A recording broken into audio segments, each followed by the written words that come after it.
From the paper, appreciate you being here. And we'll begin this meeting with an opening prayer by Councillor Creed, please.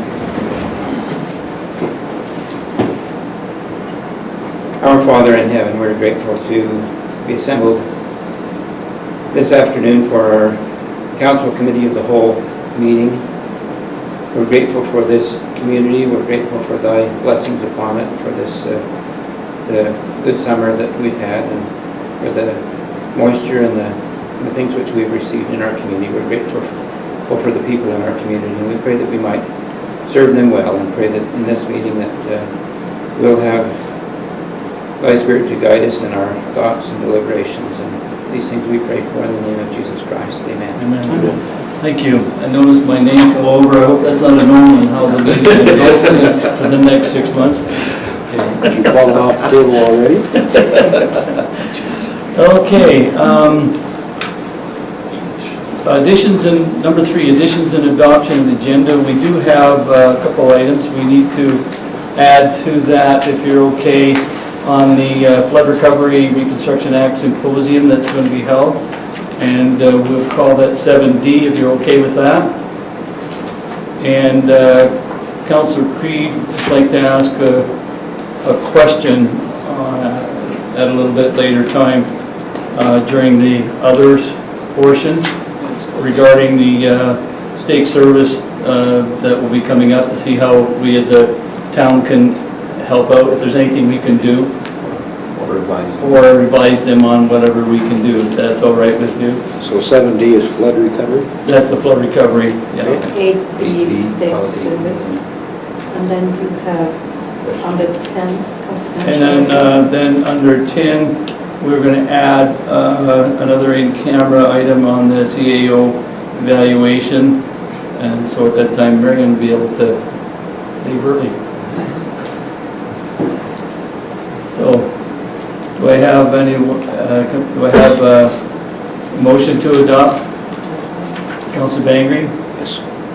All in favor? Thank you.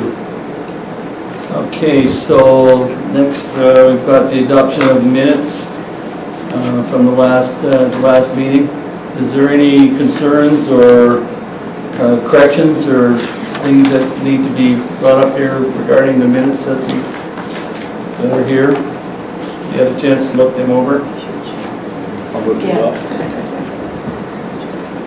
Councillor Barfuss moved to adopt. Any question? All in favor? Okay, thank you. Okay, so we will have one delegation around 4:30.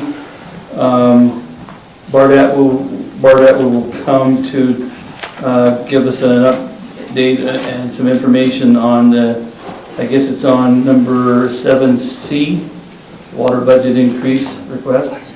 So once he gets here, if we're wherever we are at the agenda here, we'll break away at the earliest convenience and let Bart talk to us. Okay? Okay, so business arising, number 6. 6A. Plebiscite questions. Okay. Question, Councillor Bengry? Mr. Chairman, I'm concerned that one of the questions on the plebiscite has been worded, are you willing to allow alcohol in town, or something to that effect? Let me read it. Are you in favor of businesses and or recreation facilities within the town of Cardston selling alcohol? Now, I don't know what the legality is, but do we have to challenge the prohibition order before we ask whether we're in favor of businesses doing that or not? Marian? I'll just allow some councillors, I think, have some comments on So that. I guess my first thought on this is, and this is what I hope that we're able to get out to our community. This isn't a passing of a bylaw. This is asking for information on where people feel their thoughts are at. It's not a case of, well, it's a non-binding plebiscite to start with, so council's not even obligated to follow whatever the majority determines on this. But I think it's just important that we make it clear that this is simply us asking for an opinion from the town.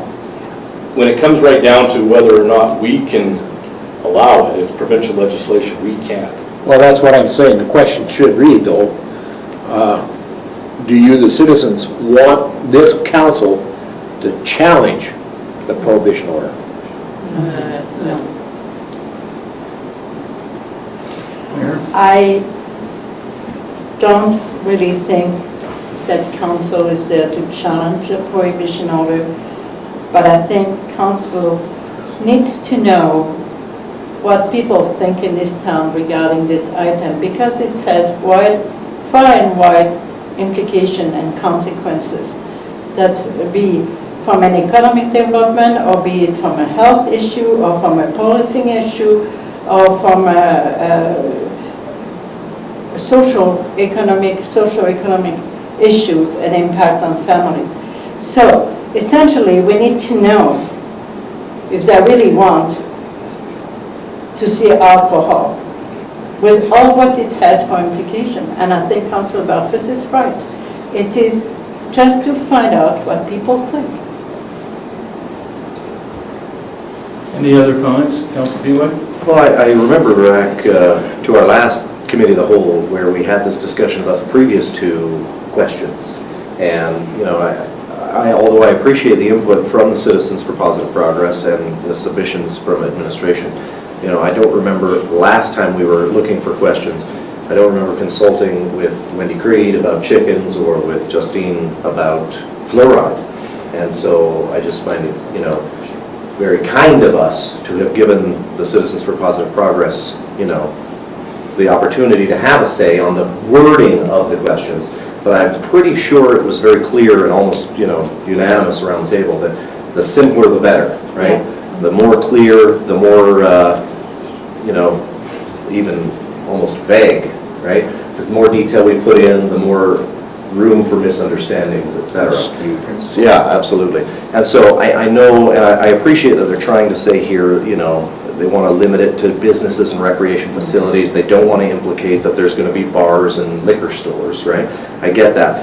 But I almost think that maybe we should simplify a little easier and just say, are you in favor of alcohol in Cardston? You know, boom, there's the question. Alcohol sales. Alcohol, yeah, right, exactly. Remove business and recreation facilities? I would say, just again for simplicity, and I've thought long about the sports one. That one's trickier because it involves a little more. The actual bylaw simply prevents town-owned facilities, is that right? From being used. Town-owned, operated. Town-owned, operated. And operated. Right, town-owned and operated facilities from being used on stuff. So that, just trying to get that across. Because the fact is, sports on Sunday is fine here, but if you had your own field, right? And we're not trying to stop you from playing sports on Sunday. It's just whether or not we're opening up the town-owned and operated facilities for that. So that one's a little harder to be very simple with, right?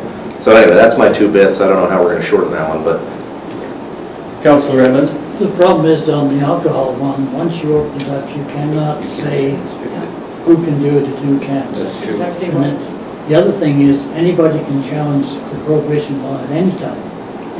It doesn't have to come from town council, and I don't think town council wants to be the one that goes to the government and asks for this to be changed. Okay. Marian, did you have a comment?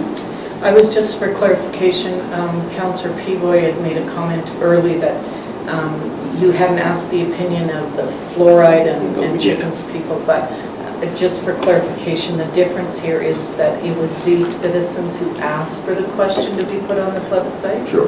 Which it was not the case with the others. It was council's decision to hold the plebiscite. So just for clarification, that would be the difference. Right, and that's fair. Thank you. Any other comments? So at this point in time then, where do we go with this? Do we want to have a recommendation on the wording of the 2 questions? Mayor? I just want to ask something regarding the first question. Because when we tried this last time, it appears to me that the bylaw had to be rewritten and be very open. We could not limit it to sports tournament on occasion, if I remember right. We could not have a bylaw that says you can just allow one field to be open without having all the other municipality owned. No, sorry, just for clarification, that is not correct. The bylaw could be written to, for specific facilities for a specific purpose. Like So the what ice was rink the issue last time around? I believe We had The to rewrite the reason- bylaw. I believe the reason the bylaw was defeated was that the perception was that it was opening all facilities for all uses, and the citizens perhaps were opposed to that. That that was not the way the bylaw was written, and the bylaw could be specific for certain uses for certain facilities, if that's what council chose. Yeah, I think that's what needs to be clarified, because that's not what I truly understood. But clarifying that in the question might be difficult. Yeah, you Because, can clarify that. yeah, Councillor Creed? Right. I would recommend that the first question be this, as it's worded in the alternative, except for instead of sports tournaments, just say sports events. Are you in favor of allowing sports events to, I guess, book or use town-operated facilities, fields and facilities on Sundays? I think that would be a generic enough question to ask. And for the second, under the alternative, it's actually not bad for me the way it's written, but you could just, we could simplify it and just say, are you in favor of the sale of alcohol within the town of Cardston? With that would be fairly generic. My only concern with that is that I am talking with the people who presented last week, over the last couple of days. One of them has expressed explicitly to me that their concern was not to have liquor store sales, that their group, that wasn't what they were asking for. Now, I recognize there's some limitations on what we can actually regulate that way. You cannot stop it on the licensing. No, it can be controlled through land use Zoning. bylaws and zoning. Just the same as what we looked at with the marijuana laws, Zoning, through zoning. not the license. That's correct. Yeah. Councillor Bengry? Mr. Chairman, I think the Liquor Control Board, if this is opened up, I think they dictate what businesses can sell and what they can't sell.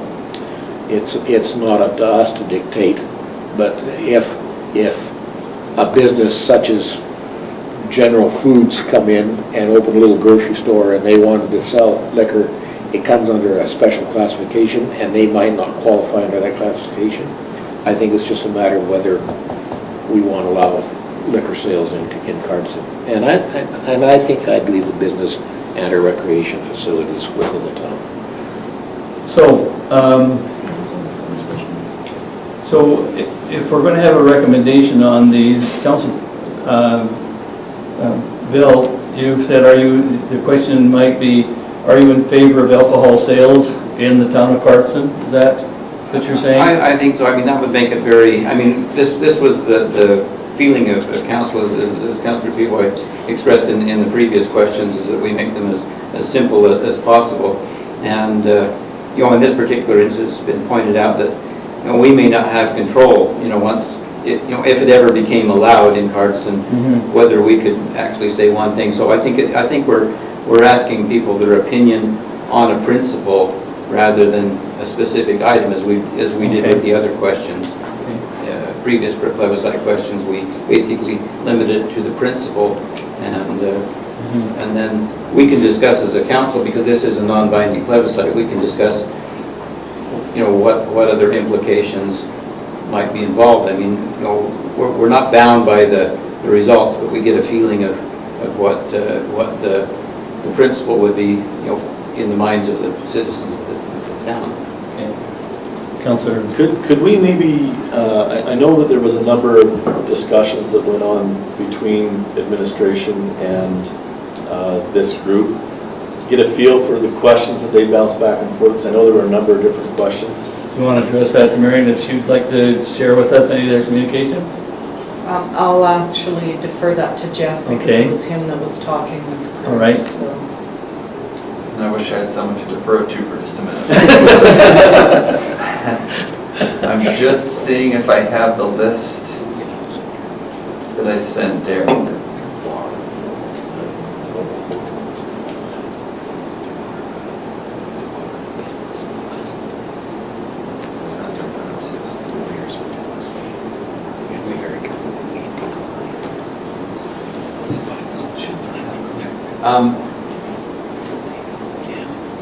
In general, what we looked at is, I sent about 5 options on each question, and they ranged from quite complex, trying to get all the information one could inside the question, which was cumbersome, obviously, but we knew that, to very, very simple, as alcohol sales or prohibition, yes or no.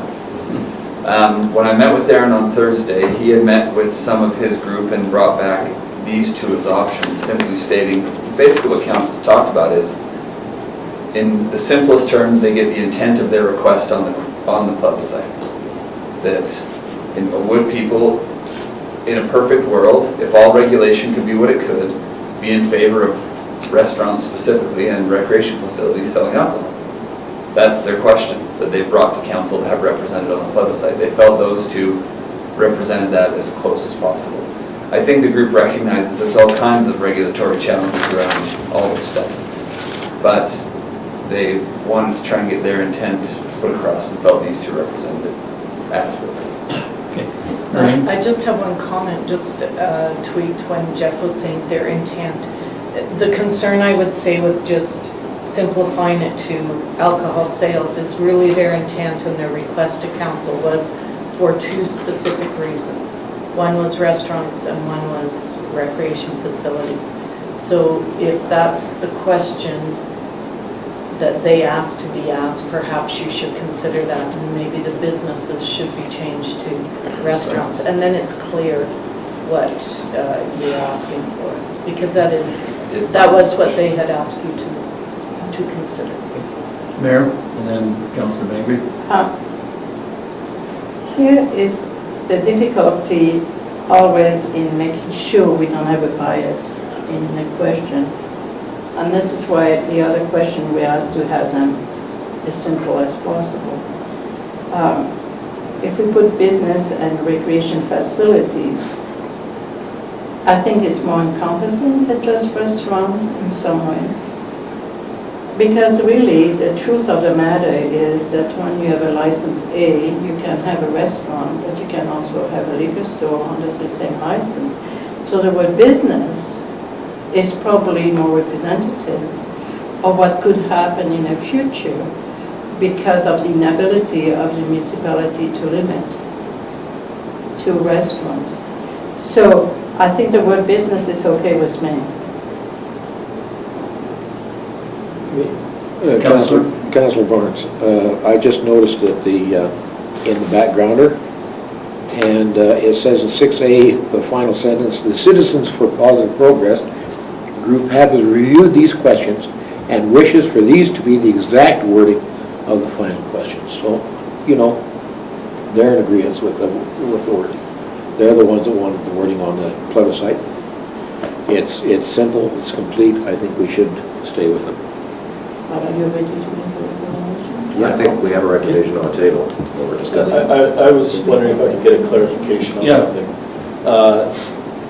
Is there then no difference in the licensing between a restaurant's license and a liquor store license? So same license A, There is a difference, yes. Yes, there is. but it's a type A license, But there is a difference between the 2 licenses? yes. Yes. And a follow-up to that, does this council have the right to determine which businesses get which license? No. Yeah, So they- Liquor control board. We Right, no, you through zoning though, we can control which licenses we allow where. And Right.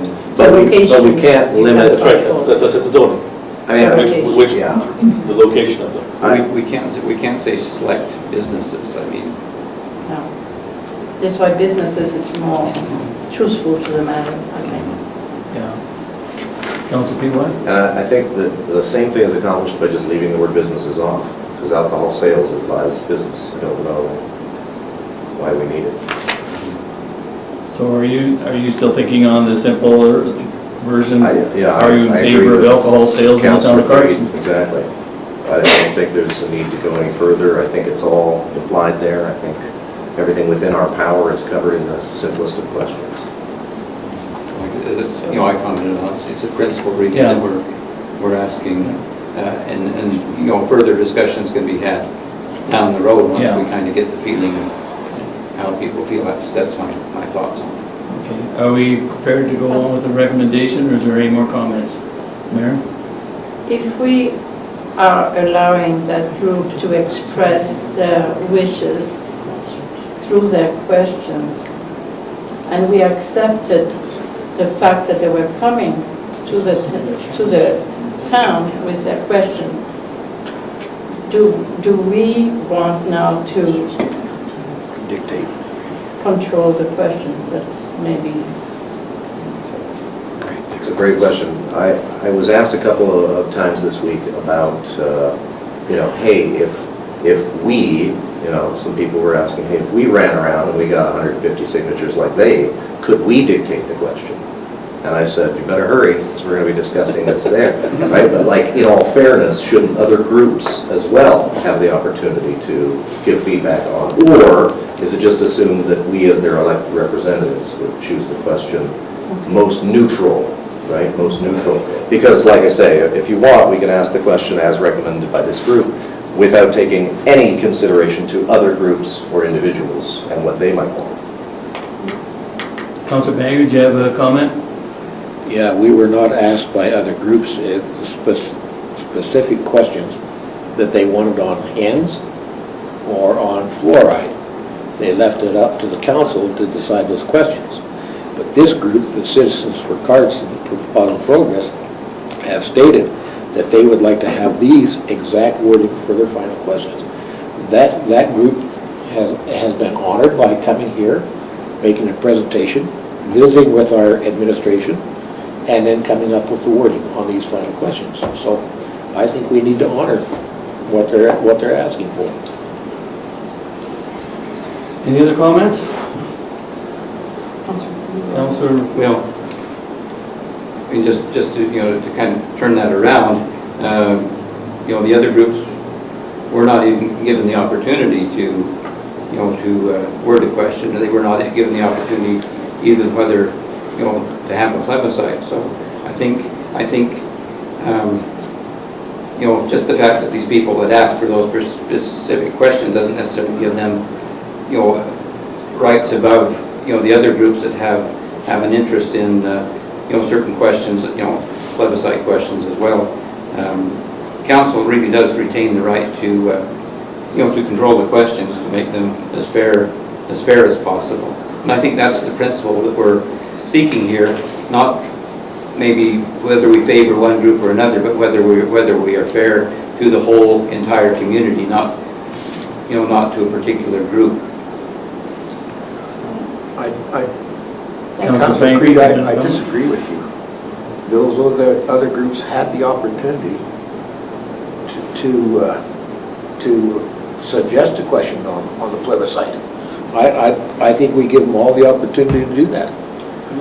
I'll go a step farther though, Councillor, and that is the fluoride group actually didn't want it on the plebiscite. That's right. They just wanted us to act. If I may then, I would suggest, in all fairness, that we put out a news release and we suggest to the town to bring recommendations to this council. So we invite, you know, whoever, individuals I or don't groups. think we got time, to come. Yeah, if we're going to do that, we're going to have to change the date of our plebiscite. because the plebiscite's coming up too soon, and we just won't have time to do that. I think it behooves this council to make this recommendation tonight and decide on the question and move forward. So is anybody prepared to make a recommendation I at this think time? we still have one on the table. Councillor, Yeah, do you want if to? you've got those written down. Okay. Did you get that? Do you want to read that, Jill? Mr. Chairman, can I just Yes. suggest that we take those as two separate motions so that there's Yes. clarification as to what each question will be and we don't... Yeah, we'll deal with each one Thank you. separately, Thank okay? you. So let's deal first of all with the Sunday sports one. Did you read the question that we've got there and any changes that were on that? Well, he had it as, so moved by Councillor Creed to recommend to council to have the question as, are you in favor of allowing sporting events to book the town-operated fields and facilities on Sundays? Okay. Taking out the words tournaments, And just change it for events. just change it for events. How do we feel about that? Or call for a vote. Call for a question. We're ready to Okay, whatever. read that again one more time, and we'll call for a recommendation, vote on recommendation. Just read the question. Are you in favor of allowing sporting events to book the town-operated fields and facilities on Sundays? So that's a question. That's the question. We're not asking for us to be in support of it. We're asking, is just a question that's going on with us. Yeah, exactly. Okay? All in favor? Okay. Second. Okay, recommendation, do you want to read that recommendation on the alcohol? Are you in Same. favor of the sale of alcohol within the town of Cardston? Okay, there's the question. Call for a vote. All in favor of that question? Okay. Any opposed? Councilor Bengry, one opposed. Okay? So then the question then for the first one then will be, are you in favor of allowing sporting events to book town-operated fields and facilities on Sunday? That would be the question. And number two, are you in favor of alcohol sales in the town of Cardston? Will be the second question. Okay? All right. Thank you. We'll move on. Talking about an advanced poll for the plebiscite. So, as we talked today about that possibility, the vote will be held on the 6th of October. And if we were to hold an advanced poll on the question, the earliest that we could have it would be September the 29th, Yeah, the week before. the week before. Is that also Monday? Yeah. Yes, it is. That's a Monday? Traditionally. Okay, and if we were going to do that, the hours would be from 4 till 8 o'clock. Councilor Bengry? Question on the cost of an advanced poll, Okay. and is it necessary? Yeah. Marian, did you enlighten us on what the cost would be to have that advanced poll? Sure, probably run in the range of $200 to $300 is all, because it's a shorter period of time, and we actually only bring 2 to 3 people in to manage that. The advantage of having the advanced poll is that it gives an alternative date for those who will be out of town on the plebiscite date. We obviously will not be able to accommodate everyone, but it does open up at least one more opportunity for people to participate. Okay. I just want to ask administration, I know in the provincial and federal election, we have a roving kind of polling station for the hospital, long-time care, the villa and the lodge, and the crest. It represents a significant amount of people. Are we going to try to do something similar for this vote? Because it really is quite, Costly. well, maybe costly, but it's also quite important to have all those people vote on those questions. They're quite, maybe not on fluoride or chickens or maybe even Sunday sport important to them. But the alcohol issue might become an important issue to them in the lodges and in a villa. And you know, we do have a bylaw in place for the institutional vote, and so the intent would be that we would do that as we do with the election. Okay, thank you. Good. But it would only be on the day of the plebiscite. Yeah, I understand Yeah, so that. October 6th date. I understand that. Yeah, okay. Councillor Bengry, I'll make a motion that we have an advance poll. a motion or a September 29th. recommendation? A recommendation, we have an advance poll September 29th from 4 to 8 o'clock, and the actual vote October 6th, 14th for the plebiscite. Okay, we have a motion for you. Question? Yeah, Can I just, sorry, can I just ask that the second part of that motion be withdrawn, because there's Yes. already a motion on the books for the For October the 6th. October Absolutely. 6th. Sorry. You're okay Just with that? for Okay. clarity. Yep. My one question, is it essential that we have a 7-day gap between the pre-poll here and then the actual October 6th? No? So it could be, No. the reason I ask is because they're both on a Monday, and so anybody who's Monday, they can't come, we're just limiting that Monday again. If we did Tuesday, then maybe people who otherwise couldn't do Mondays could also be attended. What are the Makes hours sense. of the 6th? 10 to 8. 10 to 8. So that gives a pretty wide time frame there as far as, you know, work commitments or something like that goes. So the time is 4 to 8, so that most people could probably be Well, okay with that. that's an alternative one, right? I mean, in my case, I'm not going to be able to vote on either day. I'm going to be out of town for that entire time. Want me to vote for you? Jokes. Would you mind? If there's, you know, I if think it's Marian wants to say. Okay, Marian, you have a on comment? Mondays. Yeah, there's no rationale for the week difference. We were just looking at dates because we are going to the AUMA convention the week before. It makes it a bit difficult, say, to host it on a Saturday. Sure. Because we just get back on Friday. But if you want to do a Saturday one, we could do that as well. The evening one seems to work. Normally, we haven't had a week's difference, but having them a week apart, most people are gone for a few days at a time. So if you put them too close together, It's miss either day. you kind of miss that as well. So. Mayor, you have a comment? Has that been in the past a possibility to have them 2 weeks apart? We don't have time from the motion next week to Right. approve, Right. to advertise in Correct. time to Yeah. hold them further than this. Yeah, you're right, thank you. Okay. Any more comments on Would you this? like it to be on the 6th? So we have a recommendation by Councillor Bengry to go ahead and have the advance poll on the plebiscite on September 29th, and the hours are going to be 4 to 8. 4 to 8. Is that right? Is that your, Yes. okay? Okay, all in favor? Okay. We're going to move away from the agenda for a little bit. I see Bart Atwood's here now, and he's going to speak to us regarding the water budget increase request and explain the necessity of that. So we'll turn some time over to you now, Mr. Atwood. Right now. Oh, there's a speaker here.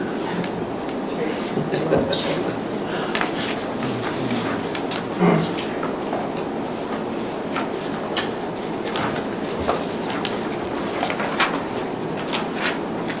Anyways, as you're aware that this year we had a couple of pumps go down on us. One went down last year. We sent it in for repair, and it came back and it wasn't as damaged as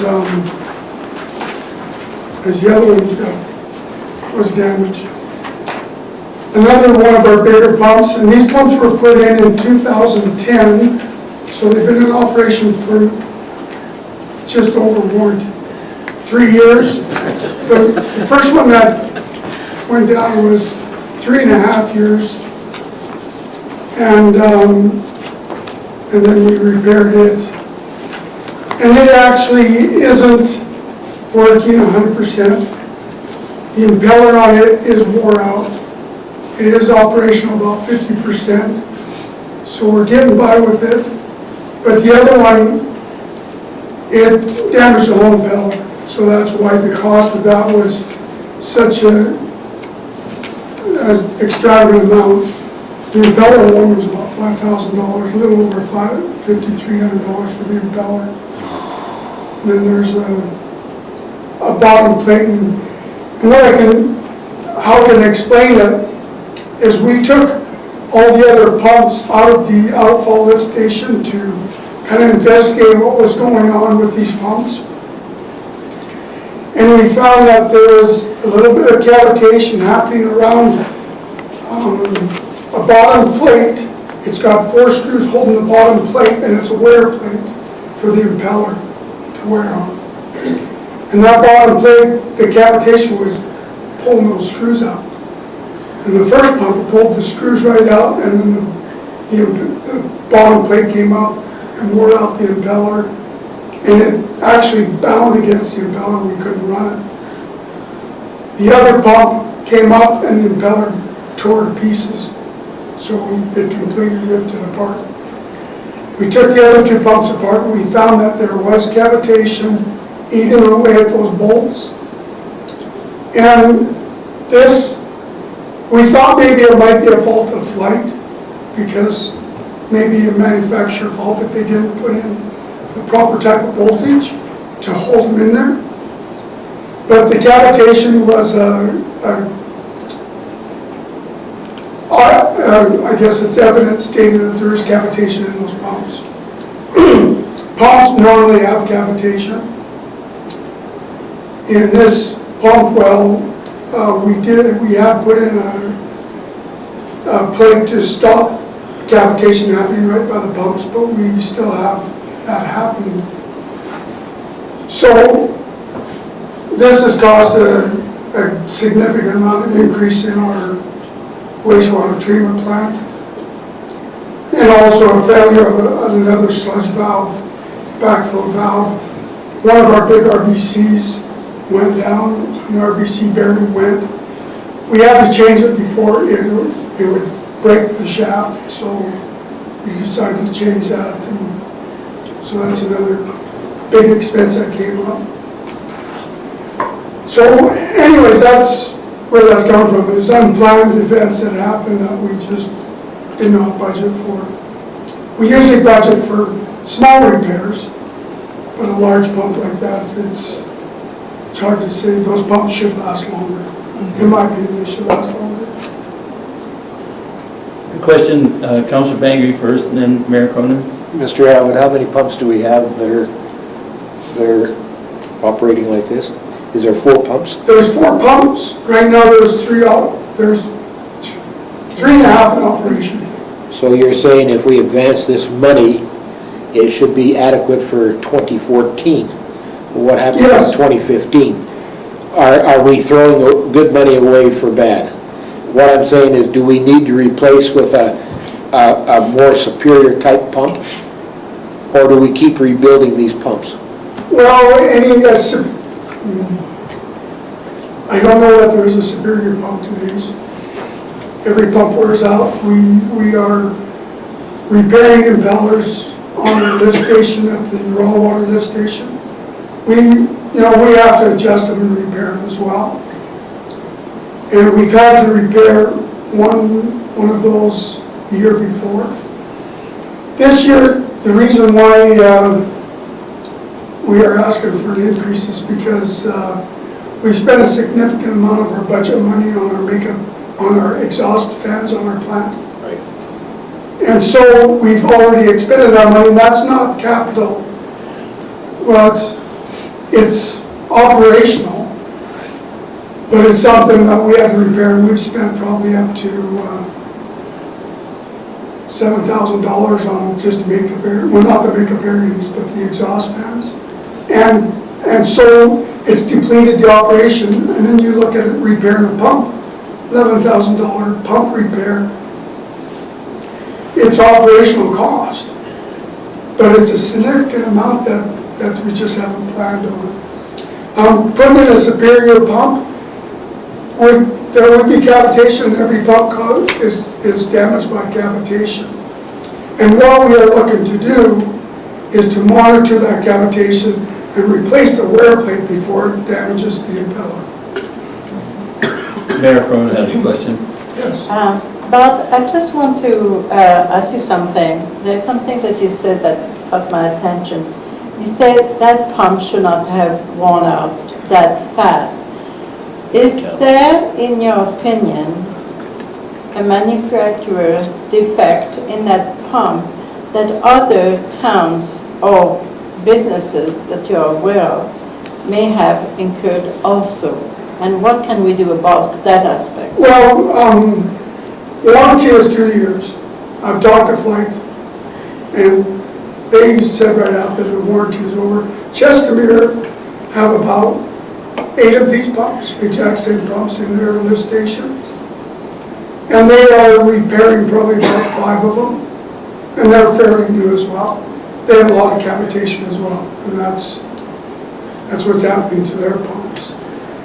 I don't know if there's any legal action or something. You have to fight. It's aware of the pump. It's not a I thought it might be a manufacturer problem. Right. We investigated that and found that there was cavitation. Okay. All right, thank you. Councillor Creed? Okay, Bart, in principle, I'm understanding that things do wear out that that you didn't budget for, and in principle, I understand that. If I could just ask, a technical question or two on because you're saying that this is causing because of cavitation in the pumps. Cavitation is caused by the pump sucking more than the fluid can enter the pump. Well, cavitation is caused by air. Yeah, that's what I say. The pump is pulling faster than the fluid. So it's either, to me, it's telling me that either the sizing of the pump is too, it's sized incorrectly, or it's located in a area like if you've got a draw and you're trying to suck things up to it, and it won't suck into the pump as fast as the pump can send it out, then it's going to have cavitation. So I'm just wondering if we have a design issue, or if that's been looked into, some design issues to We can look into that. What we've done to try to eliminate any further cavitation is we've raised the levels up higher. So the shut-off level is about a half a foot higher, and the on switch is about half a foot higher. Now, when it draws down, it's not sucking in not sucking air. Yeah. So we've done that already. That's one of the steps that we've done to try to eliminate that cavitation. They aren't drawing, they don't draw any further than that, so they're always submerged underwater. Okay. The pumps are probably, when that level shuts off, they're probably 3/4 submerged. Okay. Councillor Bengry, you got another question? Mr. Chairman, I direct this question to our administration. Do we need to look at our wastewater maintenance account and increase that for the remainder of our budget? At this time, we're going to have to forward that amount to cover the repairs. But do we need, as a council, to look at our wastewater maintenance account and increase that in our budget? As part of our budget deliberations this fall, we will be evaluating that. As Bart said, sometimes you just have these anomalies, Right. and we're very careful not to over budget, so that we're not just having a standard increase in that budget amount. So once in a while, every few years, you might run into a situation where you have a little additional, like this pump repair, but it's not an ongoing thing. But we will evaluate that as part of our discussions. We look at each of those accounts administratively, very carefully, and make adjustments as required. Could you explain, Marian, where this money would come from, the $18,000? Could you explain that to council? Okay, we have, in our capitalization policy, we have X amount of dollars that we either spend on capital projects or we reserve the balance, and that is the money that we used to spend on our RCMP contract, and we no longer have to. In that, every year we leave a little pool of money, or we try to leave a little pool of money for these unexpected things that come up, so that we're not going to the tax base or other accounts or other projects would suffer because of it. So in that capitalization policy, there is money still left for this. Even though this isn't a capital investment, it's a fairly major repair on a capital asset. So we feel that it's an appropriate use for that fund. Okay, thank you. Councillor Bengry? Then I'm ready, I'm prepared to make a recommendation. Okay. That's what that we need to forward this money and take care of this. And, Want to just read what it says here? There's a You need motion. to be specific.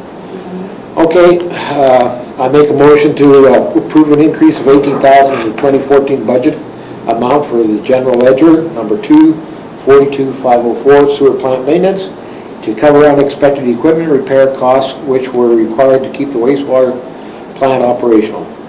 Funding for the budget increase to come from the 2014 capitalization policy. So this is a recommendation to council to go ahead with this then? Yes. Not a motion, but a Well, no, this is a motion. It's a recommendation. Motion to approve an increase. But we can't do It's a a motion this meeting. recommendation to council. It'd be a recommendation for next council meeting to go ahead with this, Yep. I think it is. okay? Okay? So, having said that, all in favor? Okay. Thank you, Mr. Atwood. Thank you. Appreciate you coming and explaining that to us very much. Okay, Bart? Bart? Thank you, Council. appreciate you doing that for us. Okay, moving forward, 6C. Well, I was just, we completed with plebiscite. Oh, I okay. think we did. I think we did, on the advance poll, we were just, Right. we finished that off, and that's when I invited Bart to. Yeah, I just maybe have one quick related question before moving on, and then Bart came. Okay. But that was, there are individuals who have been asking me, and, you know, I thought I'd ask the council, are we doing the same thing, you know, with the other plebiscite questions that we're doing with fluoride and chickens, trying to have, you know, some public information, you know, Q&A, that kind of thing? Are we planning anything like that between now and October 6th? From what I understand, we were going to provide some information packages out there for people. Do you want to comment on that, Marian? Sure, my understanding, and if I'm wrong, please correct me, but my understanding was that we as the town was not taking a position on this. If there was individuals in the community that chose to host some events, then they were welcome to do that. But we haven't put out any type of education on the other two questions as well. So we're kind of leaving that up to the citizens that have Request. brought this to council's. Is it still our understanding if the public is invited that this room would be made available for those Q&A sessions? I think we should. As Yeah. long as they make the request through the proper Sure. channels. And the sooner the better. Yeah. Mayor Cronin? Just to speak a little bit on that, the Lethbridge Herald contacted the town and wanted me to give them some kind of feedback regarding what we're doing in town. I had Jeff prepare a little bit of a background for me to be able to address that. And it's well done in the sense that it shows why those questions came to be and really stipulates the fact that council does not have a position regarding that, but is seeking to know what people are willing to do regarding those issues as a town. And so I would imagine by tomorrow I would receive a phone call and we'll have that press release. So Jeff, I'm wondering if the background that you gave me, if we want to post it once I have that conversation with them, or maybe now, on a website or wherever, so that people know what I will say. Mr. Chairman? That's totally fine if that's what council wants to do. Why don't I send it to all the council before I go home tonight? And you can look it over, and if there's any great objections before we put it out there, just let me know. Yeah, because I would like to know that I have support of council before I make that presentation to the media. I'll send that out either late tonight or first thing in the morning. So Councillor- that we all on the same page there. Councillor Barfuss has a Just kind of with what Councillor Peavoy was saying, on some of these issues, there seems to be a great deal of misinformation out there. And it might be beneficial for council to put something official, like, I don't know, not knowing what's in Jeff's background, but that gives more information about the general state of the union. Because it just seems I've been quite surprised at some of the misinformation that's out there. I really, if you don't mind. Go ahead. Regarding the alcohol issue, we did a lot of research during the past council regarding the legalities of it all. I think that is an important piece of information that the public should know. It's a complex, Well, Issue. that's exactly what I'm getting at, Mayor, is that it is not a simple issue. And yeah, there's a lot of misunderstanding and misinformation out there about what we're actually asking and why we're asking it and what the implications are of those answers. And I Yeah. think it would be beneficial if there was some official source of that information that people could go to. Because Right. Facebook's probably not the best source of reliable information. And what I heard is also. So what I've heard a lot, right? Have any recommendation then, Councillor, any direction that you want to direct it to We've addressed it, so we'll send that. Jeff and Okay. Marian to do that? Yeah. It sounds like they've. Jeff? One thing I'll just note, I just pulled it up here.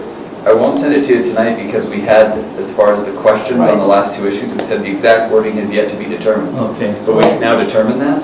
right, So I'll find the original, tweak it, and then I'll get it to you all tomorrow. Okay, all right. That'd thanks. be great. Is that satisfactory, Councillor? That's extremely helpful. Okay, all right, then we'll move on then to 6C, the pool funding report, and Jeff will give us a report on the ongoing status there, if you would, please. Thank you. I wanted to give a quick update, mostly on the financial piece of the pool. Yeah, I'm I guess I could say, we just finished off on Saturday, so I've just been back today and I haven't checked out how things are at the pool, but I know pumps and boilers and things were shut down today. Acapulco's flying back out either the end of the week or next week to help us go through the official shutdown, how we winterize the pool, how we do all those things. They have a couple small things, little leaks to fix that sprung up over time that we were supposed to monitor, and so a few little tidy up items in the mechanical room. And we're beginning to draw what we would consider on our books anyway, phase 1 to a close. So we're paying some of the final bills on it, and we're getting a bit of an idea of where we're at. So I wanted to give just a quick synopsis, and I apologize I don't have things for you because we're still getting in bills and we're figuring things out. This is changing daily. But what I wanted to go over is back in January of 2013, so almost 2 years ago, a year and a half ago, Council has a motion to approve the total funding for phase 1 of the pool. And that total was $1.555 million. So what I wanted to report on is where we're at with that. I'll go right to the moral of the story so no one worries. We're under budget. It's okay. I'm not here looking for additional funding. That's not the point of my presentation. We're going to the water over budget. Yeah, that's right. We're okay. So now you can rest. You can go easy while I present this to you. The only thing I wanted to let you know is in that motion, back in January 2013, we outlined a number of revenue sources in order to pay the bills on the pool for the 1.555. And they included reserves that we had in the bank, the MSI of $300,000, so 2013's MSI, $250,000 from the county, which was both half cash and in kind, and then a loan of just under $400,000 from the credit union, plus $248,000 from the KIF grant, it was a federal infrastructure grant. We are underneath that amount, but our sources of funding are different than what that original motion was. We did it a little bit different, which I hope is to Council's approval, and I just wanted to explain. We didn't end up taking a loan on this phase 1 at all, so we didn't borrow. We have, well I should say we had, about $650,000 in reserves for the pool, which we've used the majority of that instead of borrowing. And there's a couple of reasons we substituted the remainder of the reserves for the borrowing. Is one, at the time in 2013, and actually still today, but which is going to change in a week from now, we don't know the cost of the building renovation. And so we had some firm costs on the pool. We knew we could cover it with the reserves we had in hand without borrowing, and so we used those on phase one. Actually on Friday, Ferrari Westwood Babbitts is coming down to start us on the design and costing portion of the building. So we're going to start that process on Friday and hopefully get a couple of the small pieces of that done in the winter. So that's coming around, and I'll come back to council probably as part of the budget process with costs and required budget and those things to fund phase 3 actually. Phase 2 is the water slide on our books, but I'll talk about that in a minute. So what we ended up using is we had that $248,000 of the KIF grant, which we've used pretty much all of that at this point. We had $50,000 of CFEP money that we didn't originally know about that came from the Kinsman Club that we've been able to use on the project. How much was that? $50,000.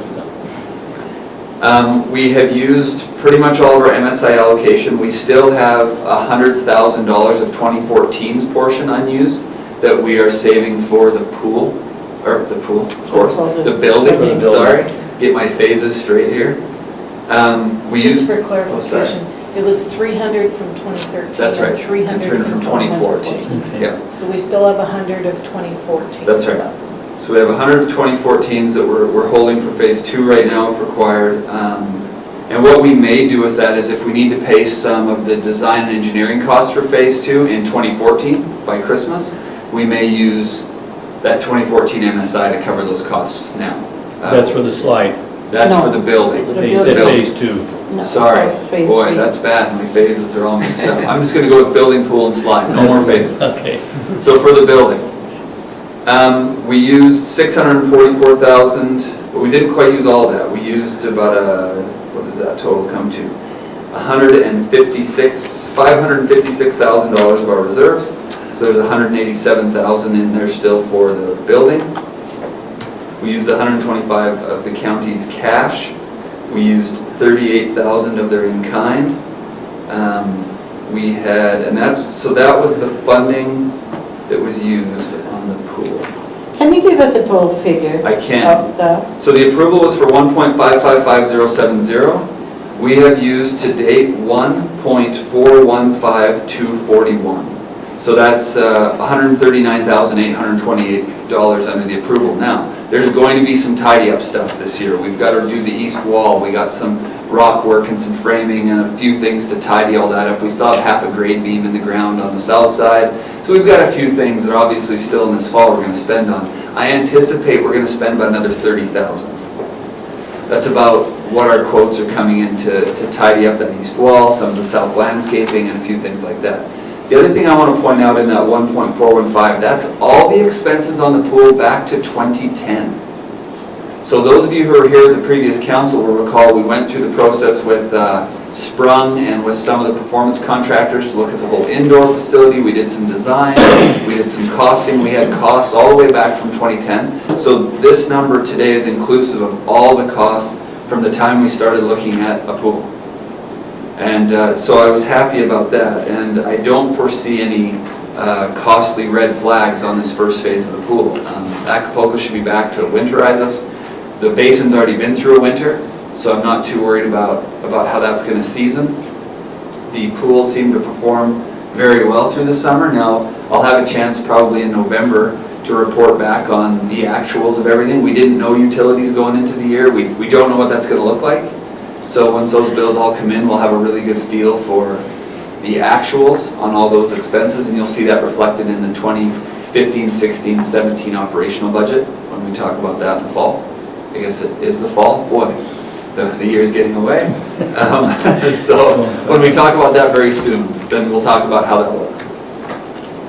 Okay, question, Councillor Bengry? Mr. Shaw, can you tell us what phase 3 is going to be with the building? I don't know Roughly yet. what's happening with that building? Well, Is it dressing rooms or is it the total building? maybe. That's super ambiguous for you. What I mean by maybe is our preliminary look at this, we did some work with PDK Architects years ago when we were working with Right. Sprung. Right. And we had them come down and look at the building to see if we should Because you may remember when we were looking with Sprung, we were gonna get rid of the building. Right. It was gonna disappear and there was gonna be a big one go over top of it. After we decided we weren't going indoor, we looked at, okay, what can we do outdoor, how should we lay out the site? We had a couple of gentlemen from BK Architects come down and they said, look, your foundations, your footings, your exterior walls, your load-bearing walls are all in great shape. Their recommendation was to leave all the load-bearing structure in place. The roof needs fixed, pretty much all the mechanical, HVAC, and electrical needs replaced. But their recommendation, and we saw this clearly when we tried to take out grade beams and piles in the pool, I mean, monstrous amount. Concrete must have been incredibly cheap back in the late 70s because the piles and the grade beams are just monstrous. And so our intention is to leave them. The only thing they recommended is the women's change room may need a small addition to meet today's code. But given our bather load, remember council, we didn't build an extravagantly large pool. Our bather load didn't change tremendously from what it was previously. And the boys' dressing room, according to the bathing load, had extra capacity. So our new bather load in the pool will accommodate, our new boys' change room would still accommodate the bather load in the pool.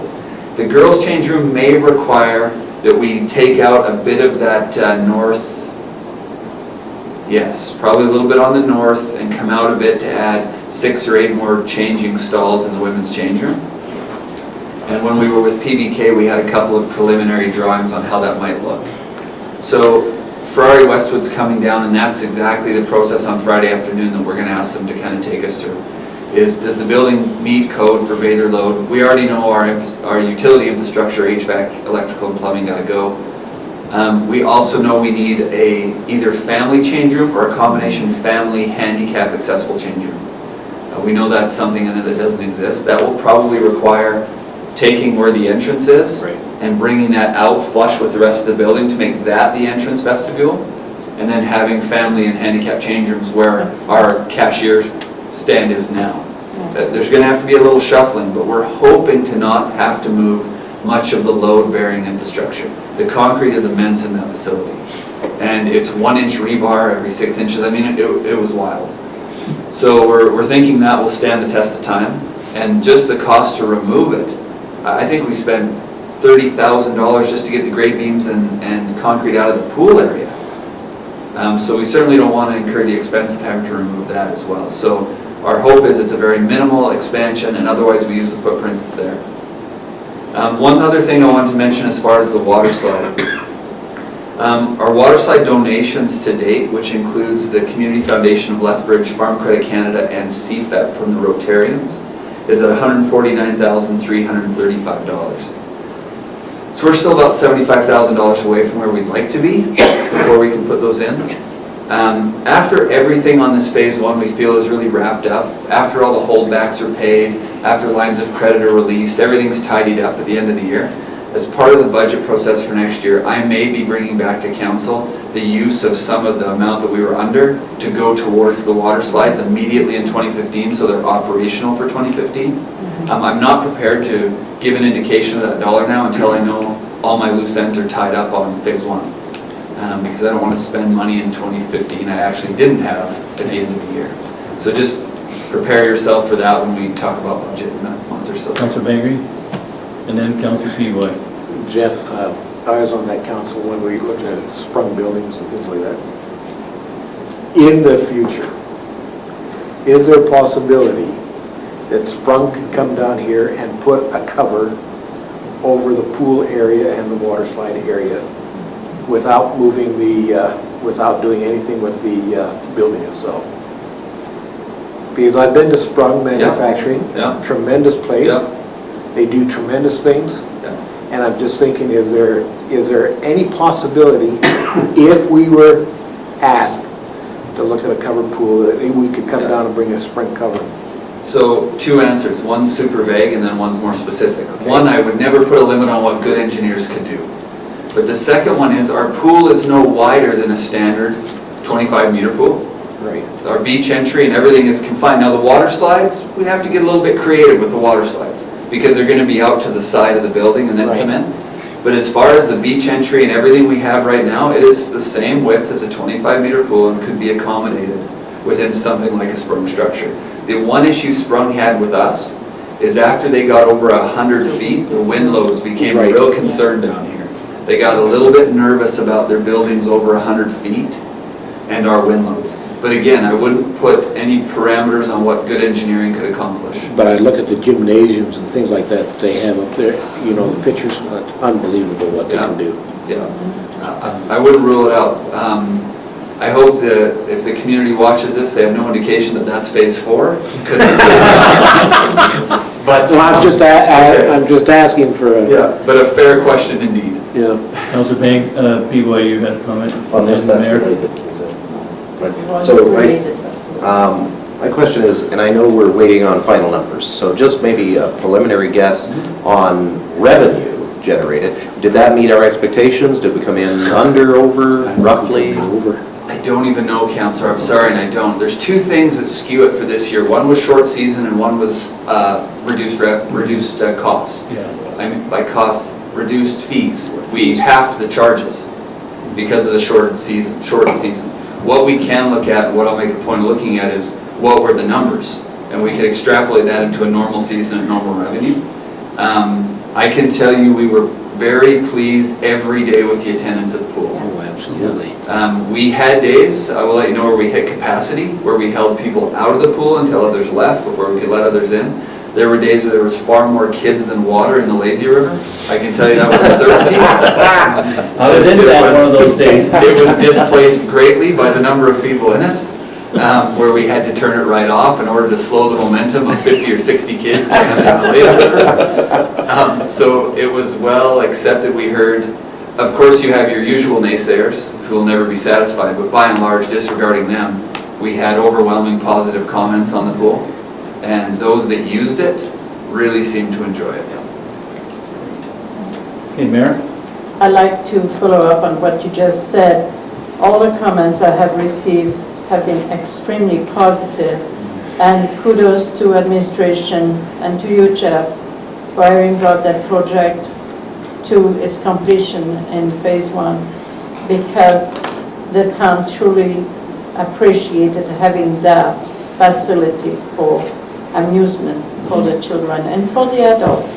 And the weather was on our side this year, Yeah, sure so was. that really helped doing something great with it.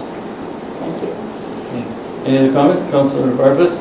Just one question. You mentioned that so far that we used about $38,000 of the county's in That's right. contribution. Yes. So given that the pool's kind of done, where does that fit in? I don't know. I've had a couple of conversations with Murray. We have a few more things there still that will bump that number a bit. We're waiting on, we used about 900 yards of our own pit run for the construction, and the county's committed to either replace that with their pit run or in dollar value. So there's a few little things, that's only about $8,000, I think, $8,000 worth. So we have a few things like that. Murray will be taking to his council the possibility of maybe donating in cash some of the remaining in kind that we would then put towards the water slide. I've made that request. Where it'll go, we'll wait and see. And you know, if there is some substantial demo, we need trucks to haul waste to the landfill and a few things like that, we'll definitely keep trying to use them. And I want to say that they were incredibly cooperative through this whole project. The smaller amount on the in-kind was not a reflection on their availability or their willingness to help. It was simply the scope of what we could use them for. They hauled rubble, they brought in pit run, they brought in gravel, you know, things like that. Where we could use them, they're incredibly accessible and great to work with. So I see probably not $80,000 worth of use of in-kind on the phase 3, but a little bit here and there, especially if we have to haul a lot of stuff to the landfill. That can be really helpful. Okay. I just want to mention, you know, the project seemed to go very well. It was one of those we hadn't run into any major hiccups, and Dave Pilling was great along the way too. If you see him, give him your thanks. He kind of took the lead on site and dealing with all the different contractors and coordinating them. I didn't have to be down there very often at all. I stay in the office and kind of juggle some of the dollars of it, but Dave really took care of the logistics, so that was great to have him. This was a bit of a baptism by fire for him because he's only worked for us for a year, and we threw him into this project. Big dollars and big responsibility, and it seemed to go very well. And again, we'll also wait and see how the utility bills come in before we pat each other on the back. And see how that plays out. From what I've seen so far, I'm pleasantly surprised on that too, but I'll wait until everything's in for the end of the year, but so far looks good. Wonderful. Anything else? Thank you very much, Jeff, appreciate that. Okay, item number 7, new business. We have several things here that we need to go through. A, bylaw, number 1, undesirable business bylaw. Councillor Creed would like to take a few moments and address us on this, and so I'll turn the time over to Councillor Creed now. Okay, thank you. So, Mr. Chairman, the reason I guess it fell on my plate is that in the previous council, that you probably had a chance to read in your background, or the previous undesirable business bylaw that was written actually many years ago, when council was concerned about arcades and such things as that. And in the previous council, as I had the opportunity to review that, and also a legal opinion that was given to the town on that, I felt that I might as well make the recommendation that we rescind that bylaw because it was unenforceable. It didn't fit. What didn't happen, and there was some discussion, is that we could maybe look at some of the intent of that bylaw and try to update that. This never happened. So I was approached recently to say, is there something that we could do to restrict or regulate pornography in the community? And this is an issue. To give you what background that I have been able to find on that is not as much as I would like, but our church group had a presentation by one of Max Hardy's sons here a while back, and I think a statement that he made was apropos, that the issue of pornography today is about where smoking was about 70 years ago. It's fairly widespread. There is scientific proof at this point that it's harmful, but it's kind of at its peak. And as with smoking, it's taken a number of years to actually start to limit it legally, and now we're at a point where tobacco use is significantly limited. Pornography at this point, from everything that I could find on the internet, it's still very difficult to regulate, and there hasn't been a strong will, because probably there's too many people just addicted to it, I suppose, to actually act upon the knowledge that we're just really starting to get now, as far as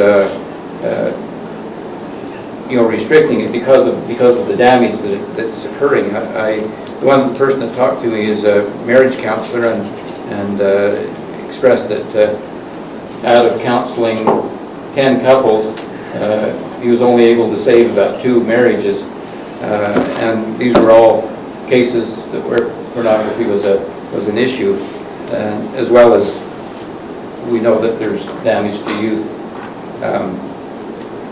So I asked that this be put on the agenda, and we had a little discussion with Jeff on it, what we might be able to do. I wasn't able to get the legal opinion that I was seeking, but my feeling is that the only thing that we might be able to do is, as far as magazines in the community, is to have them restricted to the point that they're under the counter, that they're not on the display as a community, as being a hazard or a risk, for minors to obtain. It's already, federal law restricts the sale of pornography to minors, so that's already in the Canadian law. The only thing that I thought would be to maybe to restrict the location so that they're not in view. As you saw, the explicit magazines have to be are already in plastic covers. But we could perhaps say that they not be on the shelves and maybe behind the counter. That's my thinking, but we need to probably do some more research on it. And like I say, all of my internet searching didn't turn up a lot for me, so I'm bringing it to the council and to administration to help me carry it on from here and see where we can go with it. Okay, Councillor Barfuss and then Mayor. First, I gotta say that doing an internet search on pornography says you're much better than I am. You have to be really careful, I'll tell you. I was home, but I was going to say. Be very careful.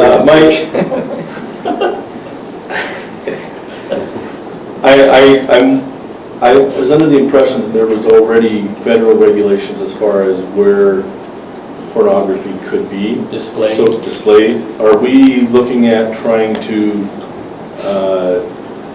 defend or define some of the other magazines that some would say are on that verge, or what is it that you're trying to look at? I find that would be very difficult. It's difficult to define, that's one of the problems. A lot of the federal laws deal more specifically with child pornography, which they do come down pretty hard on that, which is good. The only thing I felt that we could probably deal with is more of the, what you call the explicit hardcore magazines, and perhaps limit them to have to be behind the counter so that they have to be requested rather than on the stands where people might be able to, especially young people, might be able to shoplift or something. Which I don't know that would, that's the only thing that I felt that we might be able to do if it's worth doing that. But like I say, I think we need to do more research on it. Comment, Mayor? My comment is for administration. Could administration look from a legal point of view as to what restriction we can place into the viewing of those hardcore magazines in stores in town? Yes, I would suggest that that's probably the first step. Yeah. We weren't prepared to do that without council's blessing. Right. So that's why it's here for discussion. So I'm prepared to make a recommendation Okay. that we ask administration to look at the legality that are involved with the selling of hardcore pornography in public places And display. and display. Any question on that recommendation? Okay, let's have a vote on that. All in favor of that recommendation? Okay, we'll leave that to administration to do that. Thank you for saying that. You took the words out of my mouth, because that's exactly what I was going to say too. Thank you. So, thank you. My only follow-up question to that is that I haven't seen, I mean, maybe I just walk around in this rose-colored glasses world, but I haven't seen that there's that much hardcore pornography that we're seeing on our magazine racks. My concern actually is more the internet side of things, Which we can't do. I know we can't do anything about it, but I just don't see, for example, children or even most adults going into a store today to...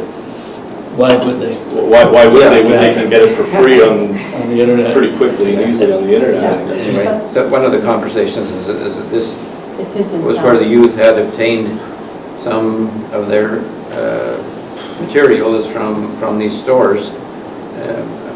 Apparently it's on the racks, but it's covered with plastic, but it's still there and available. And so, like I say, maybe there may not be a lot we can do, but maybe we should do what we can do. And, find out what we can do. And I was going to say maybe I should open my eyes, but I think I'm close. Okay, any other further comment before I move on then? Okay, thank you.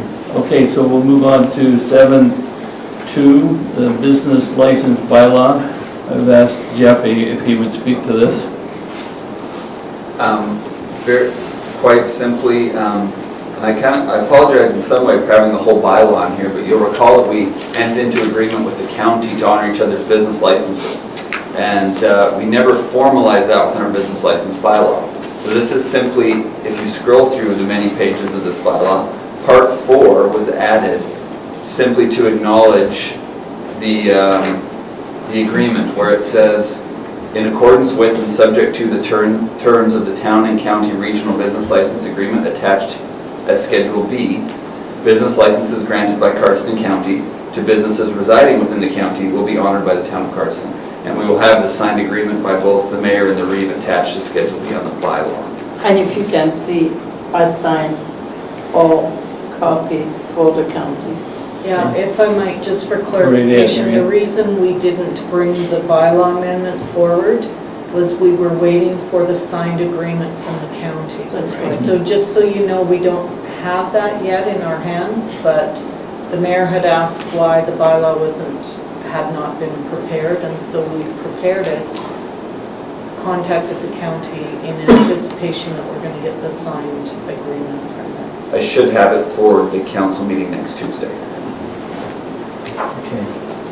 Councillor Peavoy. I'm prepared to recommend to council that we add Part 4 to the business license bylaw. Subject to the county Subject approval. to the county approval and signatures. Okay. Which we're very comfortable is forthcoming. Okay, good. Any other comment, Councillor Creed? Just a question, when this comes forth, will this be put forward as an amendment or as a new bylaw? I'm just curious. We've amended. As an amendment. As an amendment to the new bylaw, okay. Yeah. Okay. There's a recommendation, all in favor of that recommendation? Okay, thank you. Okay, so 7, number 3, the airport bylaw draft. Okay, I've asked Marian if she would speak to that briefly and the reasons for that. So Marian, if you would please. Sure. What you have before you there is the first airport bylaw that we've had in place. As you're aware from previous discussions, the airport committee is trying to sort of formalize how they're operating. So we're trying to put together bylaws as well as policies and procedures for the airport. I have sent a copy of this to Leonard Nichols, who will take it to the airport committee for their input. I've also put the draft by legal because it's a new bylaw. We wanted to make sure that we had addressed what we needed to, and any of their recommendations have been adopted into this bylaw. So at this point, it's here for information. I would expect a recommendation to come back from the airport committee after their next meeting in September, and then we'll be prepared to bring it forward for first reading. Councillor Bengry, and then Mayor Kronen. Marian, as you're aware, I serve on the airport committee, and there's several things in this bylaw that I'm concerned about. Number 1 is under C, Part 2 definitions, first page, talks about an airport manager. Where's that, Councillor? On the first page, under Part 2, under definitions, and it's item E, airport manager. Okay. Okay, I'm concerned about that. Under airport committee, Part 4, airport manager again is mentioned.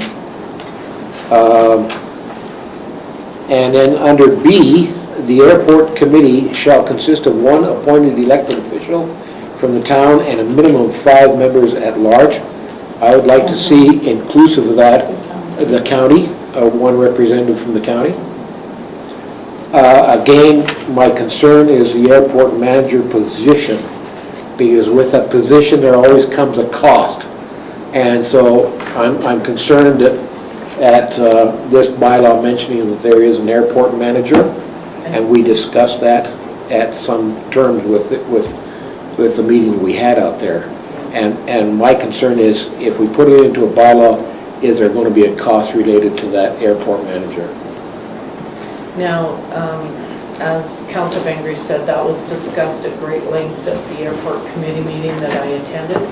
I think their expectation from the committee is that There's an individual who should be compensated for what they've been doing volunteer for a number of years. But that's still up for discussion. It says in here, if you look at Part 3, the airport, Part 4, the airport manager shall be appointed from time to time by the CAO in consultation with the airport committee. So what I felt that clause addressed was that we potentially, this could be appointed to an existing staff member that would just take that as part of their responsibilities if we no longer had that volunteer position. The other thing I think that maybe we could discuss is negotiating a bit of a contract with that individual who's out there now. Maybe it's a trade for lease payments or something like that. A contract or an honorarium or something? Yeah, that Okay. we could, but the details of that, I haven't met with Mr. Murray. Who's acting? Doug Murray has always done that Okay. in a volunteer capacity, and I have to say Doug has done a fantastic job out there. He's brought that facility to a different level, and he deserves to be recognized for that. So I think we just need to sit down with him and figure out what that might look like. Mayor Kronen, then Councillor Creed. First of all, Marian, I really want to congratulate you on the role you have played on that committee to start to create a framework of governance for that committee. I am very pleased to see this. Councillor Bengry, I see you have a question regarding the way the airport committee will be constituted. What I would like to know, I know it has been a back and forth discussion regarding the fact, do we want to partner with the county or not regarding the airport committee and its governance. Is that something that we are prepared to look at as part of possibility the shared service review that we should maybe bring forward and see if there is any interest there, not only to help us with the committee and its composition, but also maybe with the cost of that manager, or whatever it might be, or upgrades or whatever. So I'm wondering if that could be looked at from a shared service review possibility. Yeah, it was part of our discussion in the shared service review. It has been discussed, as you say, a couple of times around the council table during our intermunicipal committee meetings. So now that we've got this bylaw draft, it's probably the appropriate time to address that at that intermunicipal meeting more formally. Yeah, So thank do we you. need a recommendation at this time then? No, I think It's just just if for the discussion information. is recorded, and then we can address it Okay. further once we get a recommendation back from the airport committee. Okay, all right. Councillor Creed. Okay, thank you, Mr. Chairman. My concerns are probably just echo the ones that have already been made. Because when I served on as the representative to the airport committee, it was definitely, they sent back the recommendation that we do make this a joint venture between the town and the county. And certainly we need more discussions with the county. I guess I'm concerned that by drafting the bylaw, if we're not shooting ourselves in the foot a little bit, that this should maybe be an airport authority rather than the town being in charge and then just asking the county to bring a representative in there. I think it almost needs to be, like say, a joint venture where we have more of an equal participation in the airport, so, rather than the town taking it over and then just asking for a councillor. Well, We don't take it over, we currently own it. Well, I know we do We're trying that. to just form. Yeah. But I'm just wondering if Yeah. we're shortchanging ourselves on the discussion that we might have with the county to make it a more equal arrangement. And that's my concern. And as far as the manager, I think that's good. I echo Councillor Bengry's concern, that would entail a cost, but maybe that needs to happen just because, like we've had that volunteer that's been out there and maybe deserves to have some compensation for his work. Councillor Bengry, thank you, Councillor Creed. Councillor Creed, in your discussion about an airport authority, that was discussed quite fully at our last committee meeting with Marian present. And an airport authority, if you make an airport authority, it comes under total federal laws and statutes and stuff like that. And so they direct the operation of the actual airport, and it's very expensive and it can be very involved. So I think we need to stay. Yeah, what we want to do, we're looking at county representation because some of the things that happen out there have to involve the county. Like fields, sewer fields, Well, all they that kind of they own stuff. the property, right? It's county property. We may own the airport, but it's in the county. Right. But there's all these other services and roads and everything like that we need to be concerned about, that the county can do to help us. Okay, Mayor Cronin. I really think all what we need to be concerned of is to make sure that this item is brought forward at the intermunicipal meeting so that we can iron out the different loose ends that we might have with this bylaw. But I think it's a good start, and since airport is a line in our budget, it makes sense that the town started to draft the resolution, even if it might have to be amended slightly in time to come. Okay, thank you. Okay, so the suggestion that Councillor Bengry made regarding having a county member on that committee, that's something that you'll discuss that in the intermunicipal Yeah, and I can committee. amend the bylaw Yeah. before we Yeah. take it to the intermunicipal meeting, just so Okay. it. Just a question, I just had a question regarding the airport.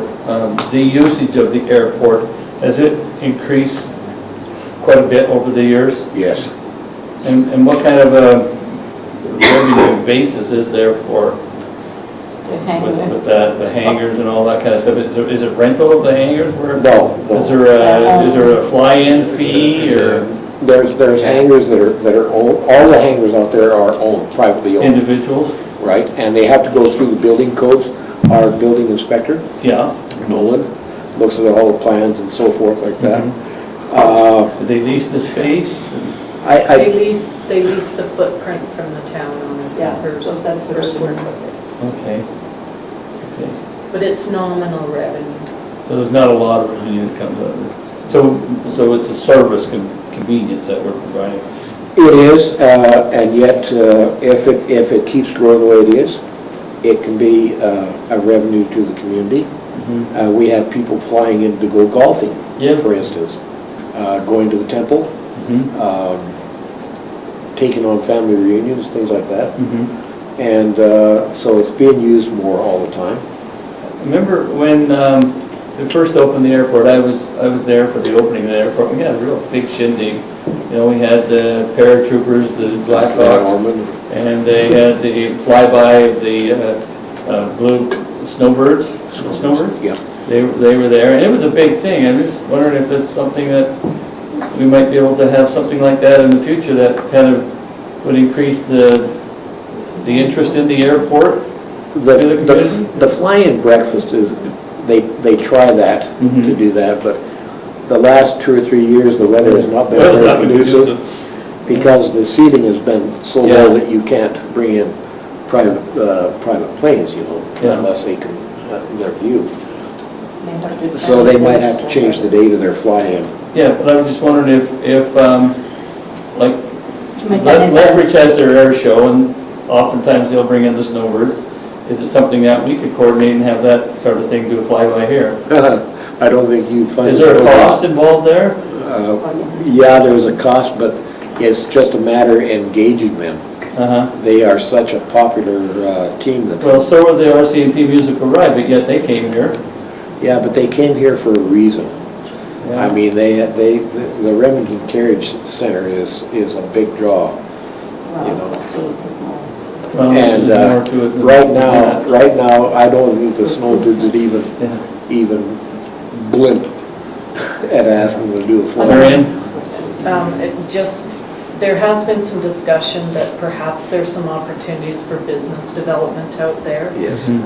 Maybe, a skydiving school or something like Yeah. that. The committee is really interested in this draw of the airport being an economic driver for the community. So they have had some discussion. Okay, good.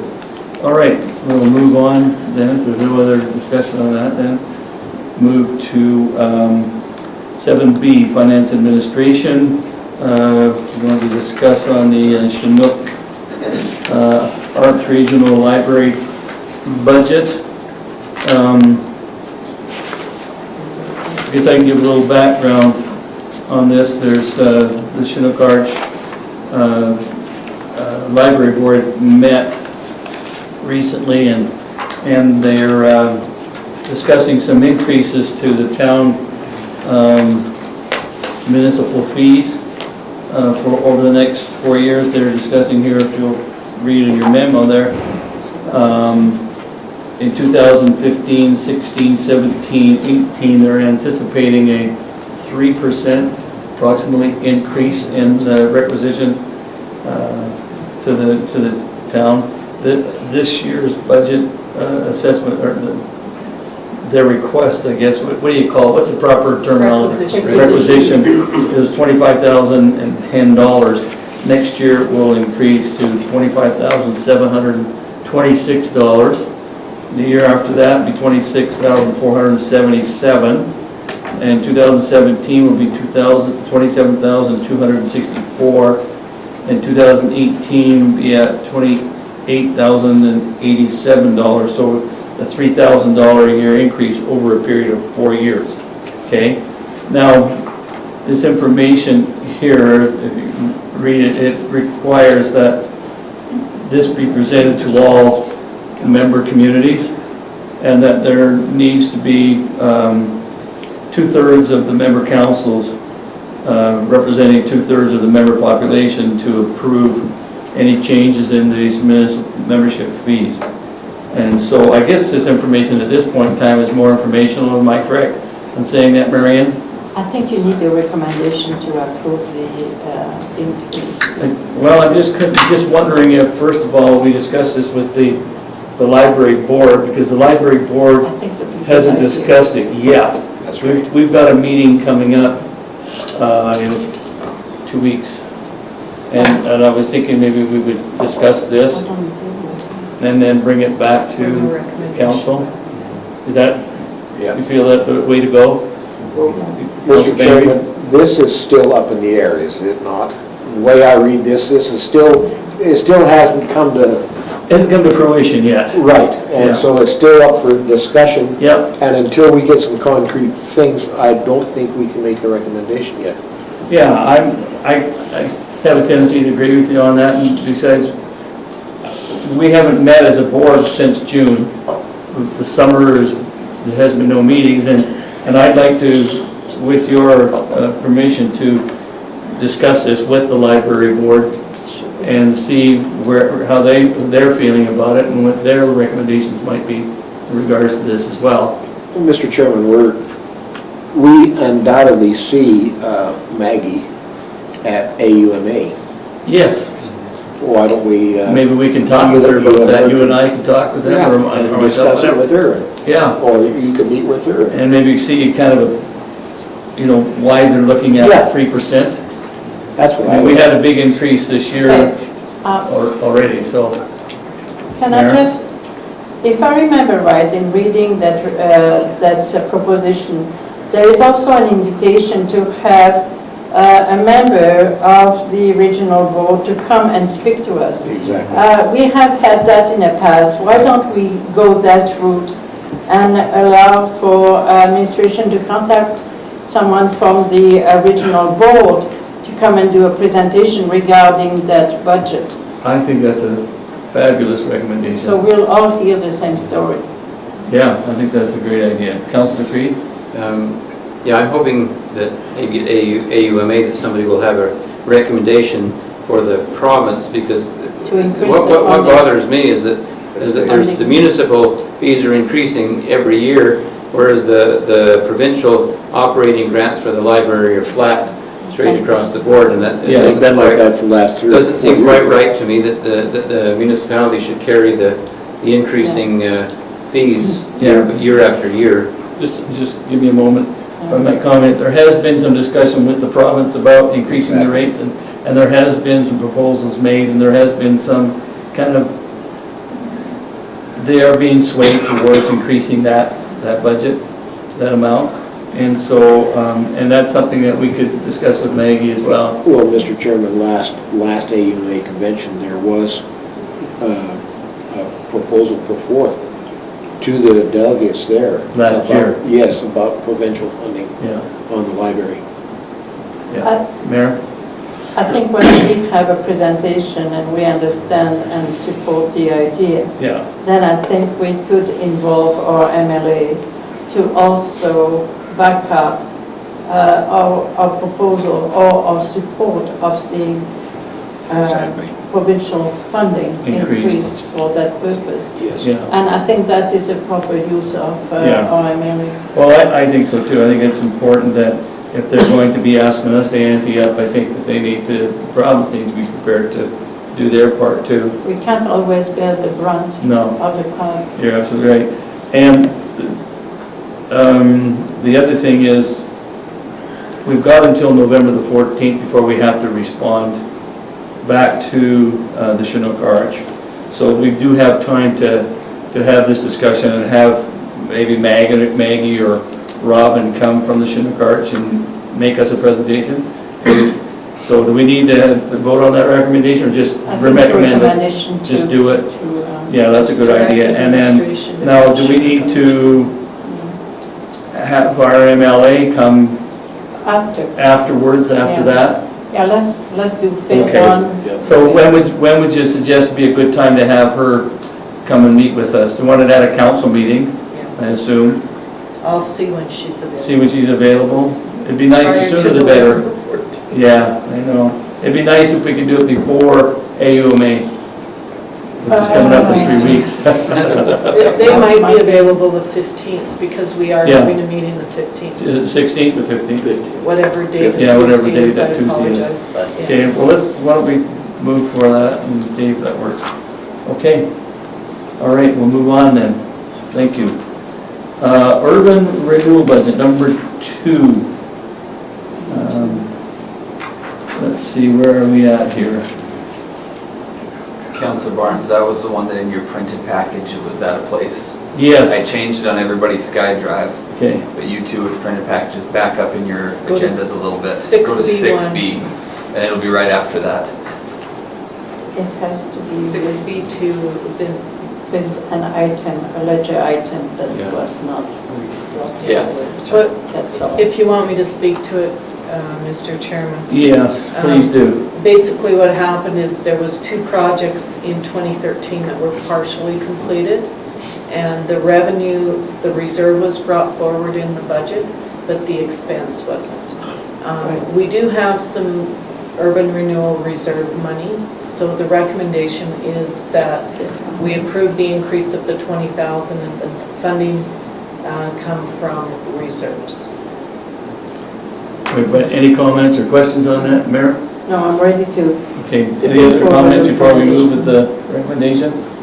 Okay, Mayor? Okay, I put forward a recommendation to council to approve the expenditure of $20,000 for urban renewal and to be taken from the reserve of urban renewal. Okay. All right, we have that recommendation. All in favor? Okay. All right, next item, that would be, 8. that, no, it'd be 7D, that was the addition on the floodway symposium. So,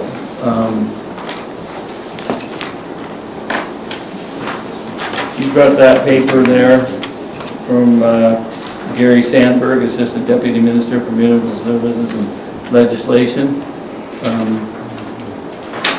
Right. There's a symposium that's coming up on September the 12th. That's next week in Red Deer, and in talking with administration, we felt that it would be important that we do have some representation there. And let me see here. I guess the question is, who amongst you is familiar with Bill 27?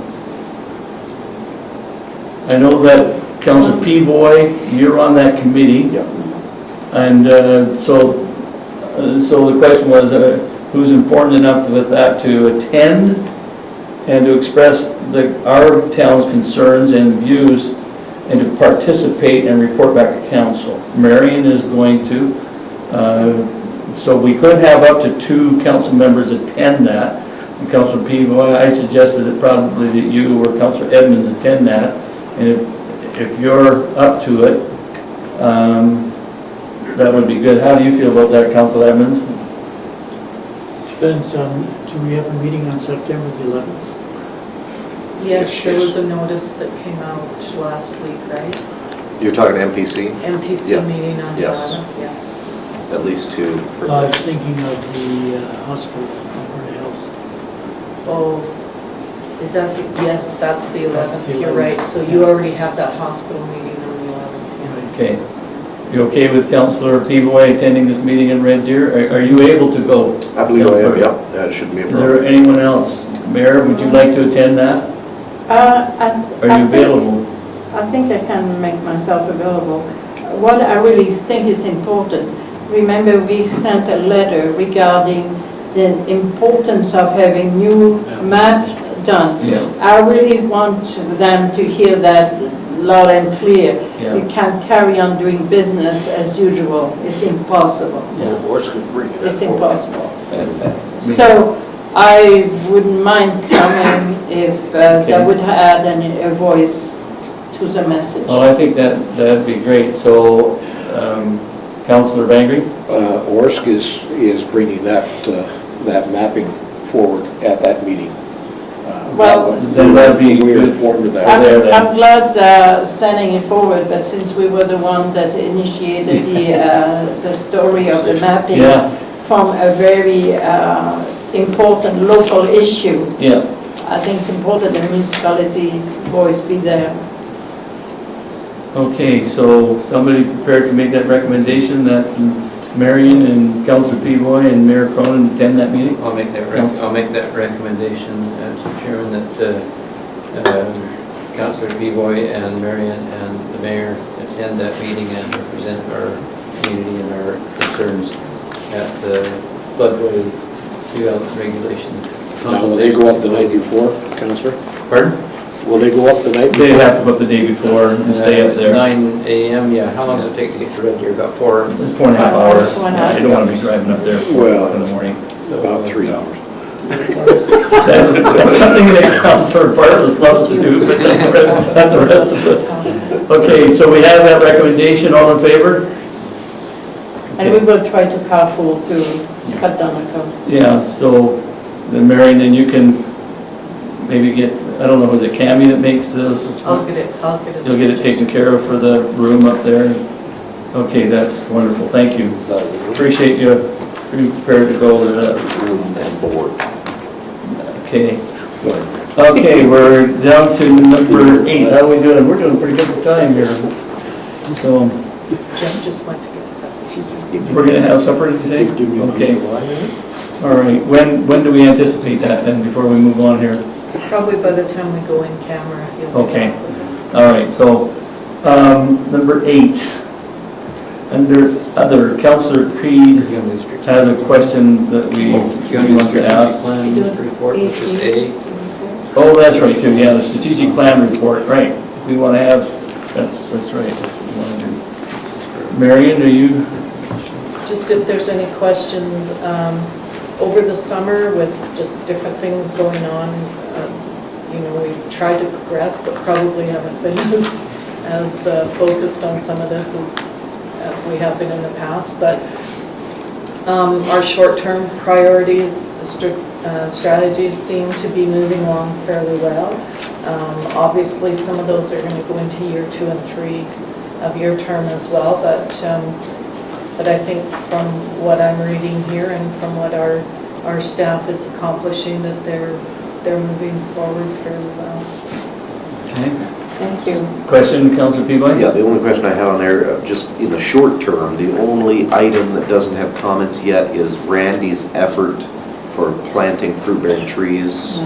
Yeah, that's a fall project. That's a fall project. So that's the time to plant all those, so those will all be taken care of probably, I would say, October, early October.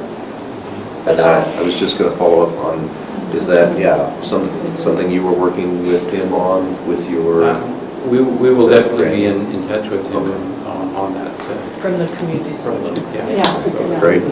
And I've also talked to Randy about mapping or inventorying the town, the trees on town property, and some other items that we can have a good mapping and inventory of what we have to look after as a town. Thank you.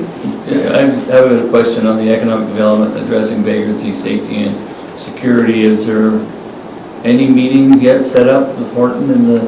He has been trying all summer to get a meeting set up. I have sent a request to Rick Tailfeathers for council to meet with chief and council, but I haven't had a response on that. Has there been any response or comments from town businesses on this year's work that Horton has been doing on the streets, how things have been going along? We always get positive feedback about, Horton being on, at least visible. One of the things, I guess, is Corporal Aikett was, in my opinion anyways, doing a very good job. She was aggressively approaching the vagrancy issue. Mm-hmm. I think that now that everybody's kind of settled in and our new sergeant is here, that we should set up we have a task force of council committee. Yeah, we're on it, yeah. That I think it'd be good for us to set up that meeting with the new sergeant and just maybe see if we can continue that more aggressive approach to the vagrancy. When do you think is a good timing for that meeting? I don't know, I'll give him Before or after you may? Let's call it after. After, I'm thinking that too. I got We have a little bit too a much lot on of our committee plate meetings right to now. get. The vagrancy season is winding down. Okay. All right, any other questions, Councillor Creed? Just if we go to the intergovernmental relationships, strengthening, working with county and the blood tribe. I heard a hint at one time that the Blood Tribe Council would be interested in meeting with, or having a meeting together with our council, and I just wanted to ask if there was been any follow-up on that, of something happening. Yeah, that's, I was just saying, sorry, Councillor, maybe I wasn't clear. I sent an email with a request letter attached to meet with Chief and Council to Rick Tailfeathers, who is the PR person for the chief. Okay. And so I ran into him downtown one day and he said, send it directly to me, so I did.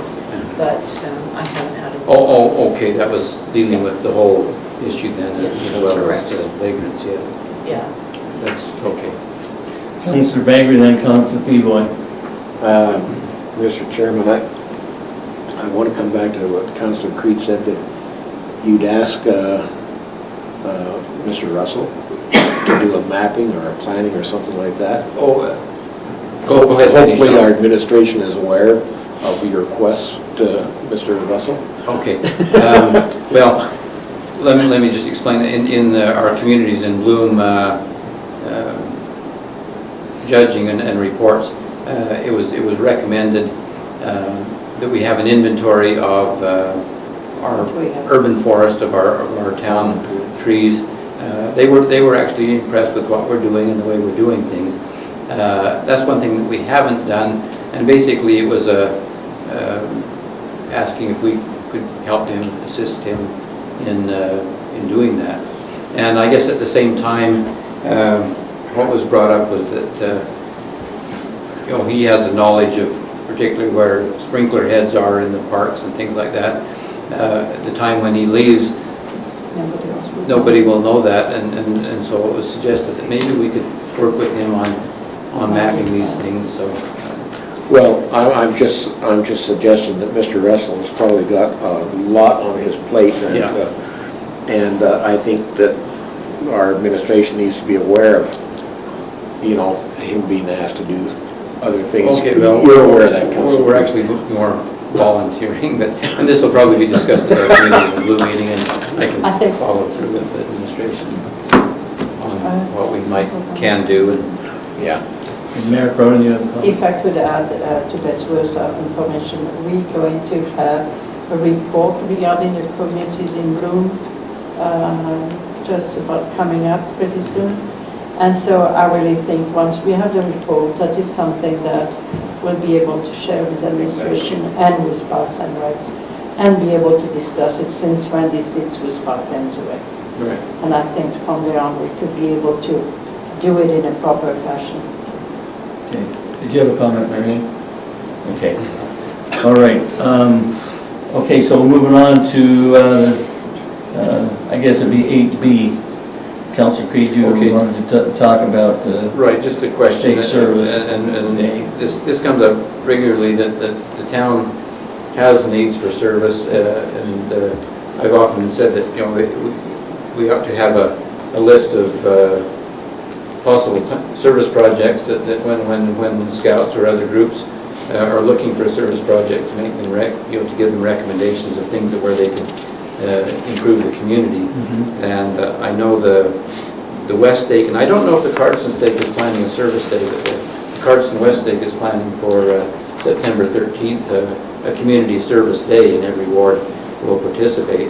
And the question I wanted to ask is if they had contacted the town for any, to ask if there's things that they could help with the town, for the town. And if the other side of the question is if we had anything to recommend to them.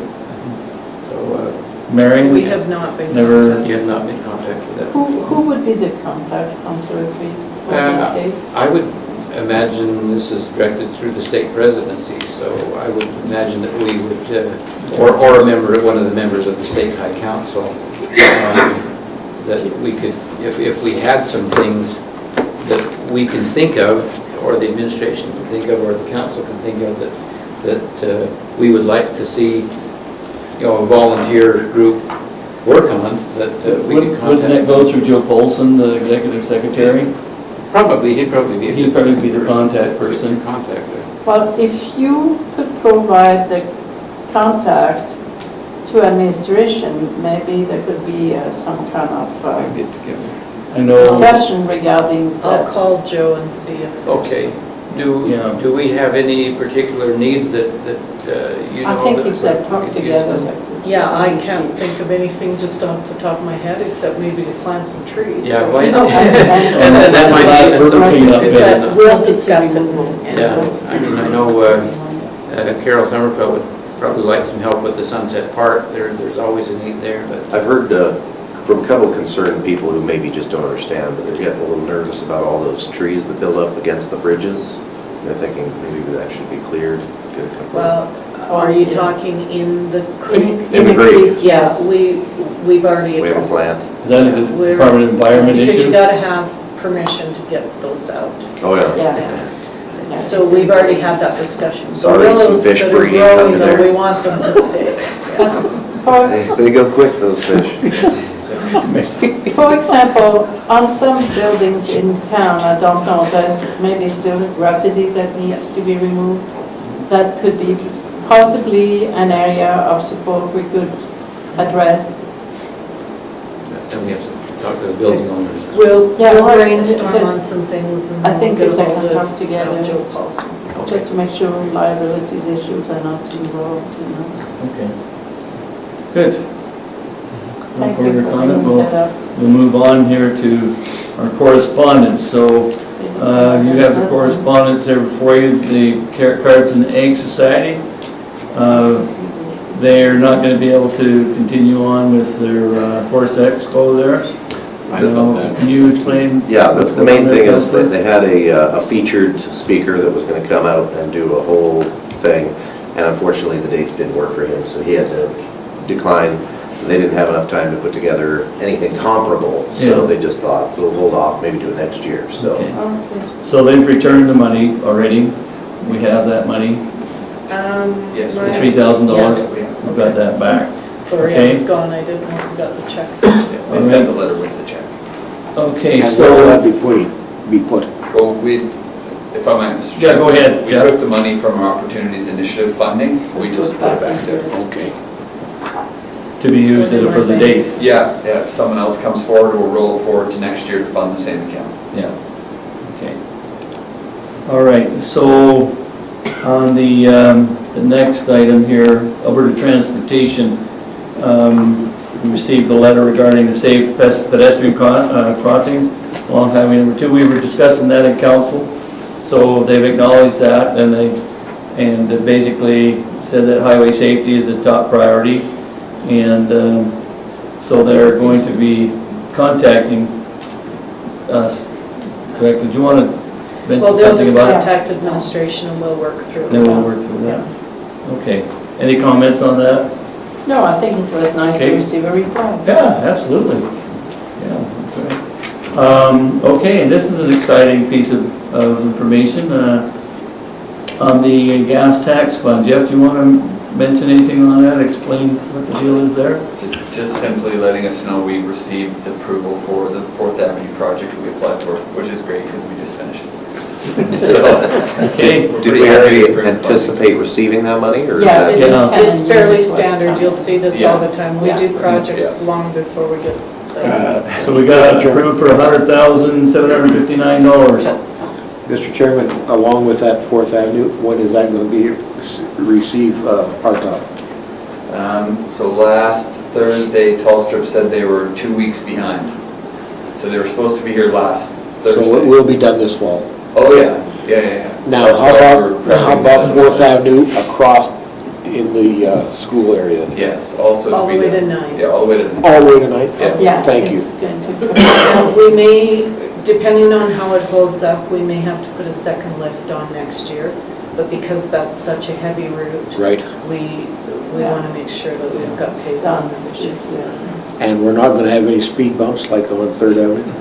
It is a school zone. Second Council. Avenue. It may not hurt to put some on. Actually, if I might, just because you were gone last week, we haven't caught up on everything.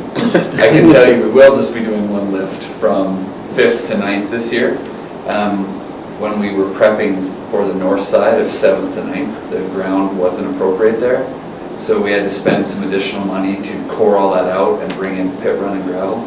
So with that, we're just going to do one lift on everything so that it's paid for the winter, and next year we'll second lift everything all the way down. And the curbs and gutters are already in place? Curb and gutters are fine, we didn't have to take any out. Okay. Jeff, I had a citizen approach me and said, why aren't we doing the coating only next year so that it settles properly and then we'll do it? And I think you have just addressed the issue. Do you want to maybe make it clear? Well, one other thing I would say on that, you will recall that on 4th Avenue between 3rd and 5th, we left that open for a season, and in the winter, it was an absolute nightmare Yeah. Yes. to keep it from washboarding, and we have buses on that every day. Yeah. So the and- heavy traffic and the washboarding made it really unappealing for the local residents. So that's exactly why we're gonna do one lift. And if it settles, they can accommodate the settling with the second lift and fill deeper as it goes along, so that we're at the right level next year. Thank you. Yeah. So that makes it clear. I mean, I understand citizen being worried that we're spending money twice, but there is a good reason why. But we're not actually spending money twice, it's just, We only In the spent two half on phases. paving. we spend half Right. this year and half. Yeah. Yeah, exactly. You had a comment, Councillor Bengry? Yeah, this thing about settlement is gone with the wind. It doesn't happen. If it's compacted property, then it's done and it's taken care of. In the past, it just hasn't been compacted property, and that's why they've left it over that year period of time. And I'm not about to sit here in council and listen to all the complaints about mud and everything else coming into the driveways and into their houses and stuff like that. Let's put a top on it. Yeah. Yeah, Yeah, I agree. And one other thought too, I noticed there's lots of big square dig outs for the repairs that have now been patched. I noticed the pavements on them, that's great.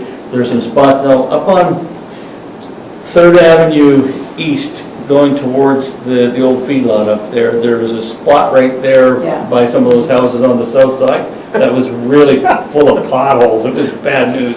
Has that been addressed? Because it's got some nasty potholes, because I've hit them a couple of times. On 3rd Avenue. 3rd East. Avenue East, right up by, On the south or north side of the road. it'd be on the south side of the road. Third Okay, and fourth I and think fifth. it's- I'll look into it. Okay. It's It's third, right fourth. by those duplexes there of Arnold Pictures and It's between fourth and fifth. Lund's. Yeah, Yeah, I know the location. okay? I'll look Wouldn't mind into it. looking into that one. One area that is maybe need something is where we have the parking area is on 2nd Avenue East, going towards Extra Food. There is a patch that has dirt and gravel, but no covering on it. Where is It's that? just, you know where you have the trash bins and all that thing behind the rail bank? Yeah. That's been Okay, patched today. yeah, it has been. Yeah, I go back today. There you go. Yeah, There because was I a saw number them of patch in other areas. places that and there it was some So patching. there is a and patching that services. happened Yeah. this week, that's perfect. That's been done. That was That's done this wonderful. morning around 11 o'clock. I watched them do it. They- Keep in mind too, Council, we've had ATCO in town digging up a number of areas and fixing services. Exactly. Yeah. So they're digging those out, We repatching can't, them. we Yeah. can't. We don't know too much about their, Yeah, a lot of those have been done too. Councillor Bengry? Administration, why are we digging up the pavement along, it would be down by Southwest Concrete, and putting in a curb after the fact? No, we're not digging up pavement, we never paved that portion, we're No. putting in the curb and we will finish the paving out to the curb. That'd be done That's before where we winter. put that new storm That line was in. the Yeah. storm line. And so that's why we didn't finish that pavement from that alley north, because we knew we had to dig in there again and put the storm line. Yeah. So we left the pavement off. They probably had to trim it a bit there to Well, my tie question in. then arises is why do we go in there and put the top down without having a curb and a gutter We in didn't. place We before we bring the pavement right over to it? No, we didn't. We cut that pavement out and dug there. So what we that's did. not new pavement on Well- the east side of that? I'm saying that I would like to see, myself personally, a curb and gutter put in and then put the top up to it. Right, So which don't- we will do. Okay. But what we did there, Councillor, is there was existing pavement and an existing curb. Oh, okay. We ripped the curb out, we cut out part of the pavement. Now that we've got the storm line done, we're going to patch, we'll pave the balance of that street up to where we cut out and up to the curb. Okay. Yeah, So we didn't repave in there no. where there was no curb. Okay. Councillor Edmonds? I mentioned this to Jeff before about the road to the drop-off at the dump there. Has the county done anything yet? Because if they did, they've made it worse. We'll follow through. I thought we graded that just a bit ago and they were bringing us some gravel. I'll have to check. I haven't asked since Well, we if talked. they have, it's worse than ever now. It's a real washboard. Well, we haven't We'll check. said that Yeah. it's in the- I think it's Um, Mayor? If I How did we get to this? We just, Yeah, I was gonna say. just to finish the conversation, if you have gone to Cemetery Road, the county has tried a new product on that road to try to see if it's going to maintain the side of the road. If it does, the town and the county will look as to what can be done for the transfer stations. So it's a work in progress. So far, that looks pretty good too. That's fantastic. Yeah, it's good. Good. Okay. It's called rhino's knot. I'm not Can we go kidding you, it's true. We know you're not kidding. But it's not literally, yeah. Okay. Next item, for your information, the Stars of Alberta Volunteer Awards. We'd already decided that we weren't going to be involved in that, but that's just for your information. Isn't that somebody that can, anybody can nominate someone for that? Yeah, CSS. we just weren't going to send anybody to the awards banquet. Oh, okay. I mean, we Okay, Marian? Just a reminder, this, is our volunteer appreciation night is Friday. Friday. So remember to be there. That's this At Friday. the Reunion Center. Reunion Center, Columbus. That's at 6 o'clock? Yes, 6 o'clock. Everybody's gonna be happy, she doesn't have to cook very much this week. I'll do it this week. Okay, so the next item is a letter from Land Use Secretariat. Okay, so, Marian, were you gonna, This is just the Comment on South, yeah, the South Saskatchewan Regional Plan, the final document is there. We do have a copy down in the office if you want to sign it out and get some light reading. But it's also available on the website. So if you don't mind reading online, that's where you can access it. Councillor Peavoy? Yeah. Are there deadlines associated with you phasing that in? It's in, September 1st it's in. So what I'm in the process of doing is reviewing the plan, like See it if says we're light compliant. reading, to identify any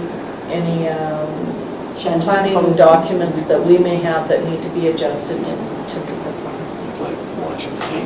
Yeah. Thank you. Okay. Next, AUMA Convention and Trade Show. They're going to have a representative there from the South Saskatchewan region.